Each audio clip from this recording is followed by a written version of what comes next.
বাস্তবে ফ্রিল্যান্সিংয়ের প্রেক্ষাপট কেমন? প্রথমত অনলাইনে ফ্রিল্যান্সিং মানে হচ্ছে যে সকল সার্ভিস দূর থেকে দেয়া সম্ভব এরকম সার্ভিসগুলো সেল করা। একজন কাঠমিস্ত্রি কিন্তু ভিডিও কলের মাধ্যমে দূর থেকে ফার্নিচার তৈরি করে দিতে পারবে না, তাই তার এই সেবার ফ্রিল্যান্সিং করা সম্ভব নয়। কিন্তু একজন অ্যাকাউন্টেন্ট দূর থেকেই একটি কোম্পানির হিসাব নিকেশ দেখাশোনা করতে পারেন। একজন ডাক্তার চাইলেই দূর থেকে রোগী দেখতে পারেন।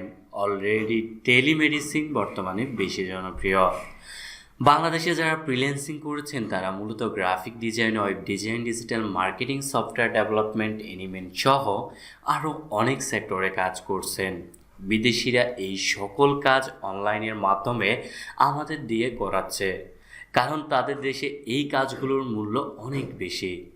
আমরা তুলনামূলক কম টাকায় করে দিচ্ছি তাই, আর এই কম টাকাই আমাদের কাছে অনেক বেশি, কারণ আমাদের লোকাল মার্কেটের তুলনায় অনেক বেশি। একটা ছোট ডিজাইন করে $20 পেলেই আমাদের বাজারে 2000 টাকা হয়ে যায়।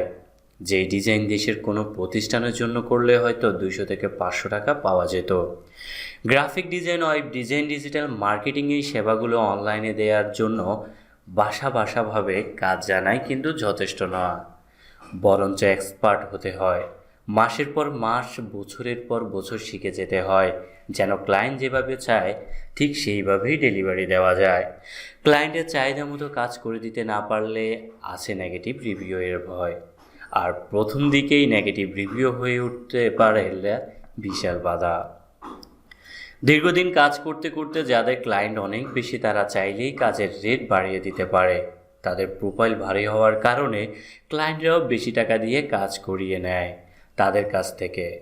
কাজ বেশি এবং কাজের রেট বেশি হওয়ার কারণে এই সকল পুরাতন এবং দক্ষ ফ্রিল্যান্সাররা প্রচুর টাকা আয় করেন।